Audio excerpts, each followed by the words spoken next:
Welcome to our channel. Today, we will guide you on how to create a collection in Shopify. If you are looking to organize your products effectively and make your store easier to navigate, this video will show you exactly how to do it.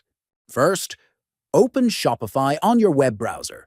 Next, click on Collections from the left-hand menu.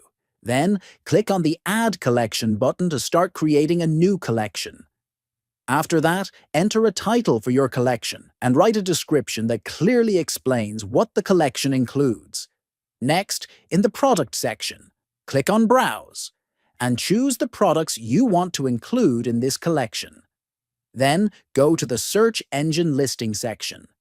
Here, enter a page title, meta description, and URL handle to optimize your collection for search engines. Afterward, move to the top right corner and click on Add Image to select an image that represents your collection.